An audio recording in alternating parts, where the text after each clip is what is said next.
केबे भाबिछन्ति कि रागरे कहि देइथिबा गोटे छोट कथा केमिति काहार पूरा जीवनकु बदळै देई पारे। आज आमे एमिति दुई भौणींको कहानी विषय जानिबा जोमानंको पाई गोटे अभिशाप एक असंभव आशीर्वाद पालटिगला। तेबे चालंतु एही कहानी भेतरकु जिबा जहा केवल एक कहानी नुहे बरं जीवनर एक बहुत बड़ शिक्षा। कहानीटा आरंभ हेउछि कनकपुर गारू आउ सेठी जणे बिचारी मा निजर दुख कहउछन्ति। एई दुई जण मते केबे भी शांति रे रहिबाकु देई नाहंती। बुझी पारुथिबे तो एही गोटिए वाक्यरु ही घरर परिस्थिति केमिति थिबो। दुई झियंकर कଳି घरु शांति पूरापूरी छड़ै नैथिला। तेबे कहानीर मुख्य चरित्र हेउछन्ति सेही दुई भौणी गुलाब आउ कमल। सेमानंक संपर्करे भल पाइबा तो कम थिला, किंतु झगड़ा पूरा भरपूर थिला। आउ सेमानंकर एही प्रतिदिनर कଳି घरकु अशांत करिबा सहित तांको बुढ़ीमांक आखिरे खाली लुह भरी देउथिला। घर भितरर कଳି तो गोटे पटे थिला, किंतु बाहरर चिंता थिला आहुरी बड़। से बिचारी मां जौतुका देई पारु नथिबारु झिओमानंकर बाहाघर कराई पारु नथिले। आउ बरपक्षंक डिमांड केते जानंती? पूरा 1 लाख टंका। एही चिंता तांकु भितर भितर खाई जाउथिला। आउ ठीक एही समय रे कहानी रे आसुछि एक बड़ो मोड़, एक चमत्कार। भाग्य सेही दुई भौणींको एक अजब शक्ति देला। सेमाने जहा भी इच्छा करिवे ताहा सांगे सांगे सत होई जिवो। किंतु सेमाने कौन जानिथिले जे एही वरदानी ही सेमानंको पाई सबुठु बड़ परीक्षा पाल्टिबाकु जाउछि। आउ दिने सेमानंको झगड़ा सबु सीमा पार करिगला। रागरे दुहे एकदम अंध होई जाइथिले आउ जणे जणंकु देले अभिशाप।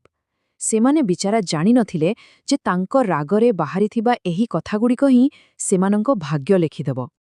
आउ एबे कहानी सेही मोड़रे पहुंचिला जेउंटी कथा आउ केवल कथा होई रहिला नाही। सेमानंकर सेई क्रोधभरा इच्छार फल संगे संगे मिलिगला। आउ एमिति मिलिला जे दुहे आश्चर्य होइगले। देखु देखु सेमानंको अभिशाप सत्य होइगला।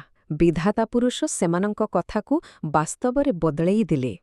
ठीक जेमिति मागिथिले जणे अंध आउ जणे छोटा बर आसी घर सामनारे छिड़ा हेले। एबे आउ पछकु फेरिबार बाट नथिला। निज कथा ही निज भाग्य लेखि सारिथिला। भाग्यकु त आउ बदळी हेबनी। तेणु दुई भौणींकु निज पाई आउ निज नुआ परिवार पाई बंचिबार एक नुआ रास्ता खोजिबाकु पड़िला। एइटा थिला एक नुआ आउ बहुत कठिन आरंभ, किंतु एहा ही तांको जीवन बदलाइबाकु जाउथिला। आउ एही कठिन आरंभ परे देखंतु जीवन केमिति पूरा बदली गला। जोंटी दिन राति खाली झगड़ा थिला सेठी एबे थिला कठिन परिश्रम। आगरु जणे जणंकु दोष देउथिले एबे निज दायित्व निजे नेउथिले। सत कहबाकु गले जो माने शत्रु थिले एबे परस्परर सहारा पालटी आइथिले। दुहे निज निज बाट बाछिनेले। गुलाब ता स्वामींको हाथ तियारी जिनिसकु नेई व्यापार कला। आउ कमल से निज परिश्रमरे सुखिला माटीरे भी सुना फळेला। जीवनर एही कठिन समय ही बोधवे प्रथम थर पाई सेमानंकु निज भितरर शक्ति सहित परिचित कराइला। आउ एहिठारे आसुछि कहानीर सबुठु बड़ परिवर्तन।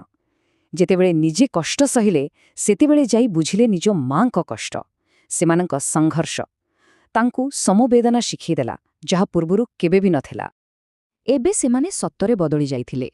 सेमाने तांको मांको आउ कष्ट करिबाकु देलेनी, बरं तांकर सबु दायित्व निजे उठै नेले।